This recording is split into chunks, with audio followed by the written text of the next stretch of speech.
13 अक्टूबर 1948 फैसलाबाद के घर में पैदा हुआ कलाकार जिसने अपनी कला से दिलों पर राज किया। नुसरत साहब का ताल्लुक कवाल खानदान से था और इनका शजरा फादर ऑफ कवाल अमीर खुसरो से मिलता था। वैसे मुझे बचपन से गाने का शौक है और नुसरत साहब की बात बचपन से ही अलग थी, लेकिन वालिद चाहते थे कि वो डॉक्टर या इंजीनियर बने, मगर 10 साल की उम्र में एज अ तबला प्लेयर वालिद के कवाल ग्रुप को ज्वाइन किया। वालिद के इंतकाल के बाद पहली बार अपने चाचा के साथ परफॉर्म किया और चाचा की वफात के बाद कवाल ग्रुप की जिम्मेदारी उठाई। उस्ताद जी ने इस हद तक रियाज किया कि आज कवाली को उस्ताद नुसरत फतेह अली खान के नाम से जाना जाता है।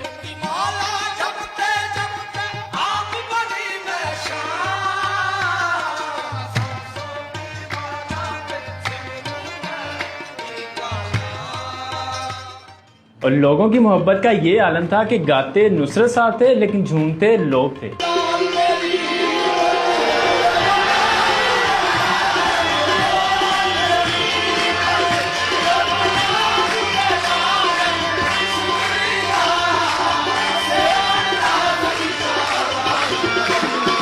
उस्ताद जी ने कवाली को इंटरनेशनल स्टेज तक पहुंचाया और वेस्टर्न सिंगर से कोलैबोरेट किया। नुसरत साहब की कवाली से मोहब्बत का ये आलम था कि 125 रिकॉर्डिंग रिलीज करके मोस्ट कवाली रिकॉर्डिंग का वर्ल्ड रिकॉर्ड हासिल किया और दुनिया ने उन्हें शहनशाह कवाल का टाइटल दिया। उस्ताद जी 16 अगस्त 1997 को चल बसे, लेकिन दुनिया को अपनी आवाज का नशा लगा गई। लेकिन कहानी शुरू होती है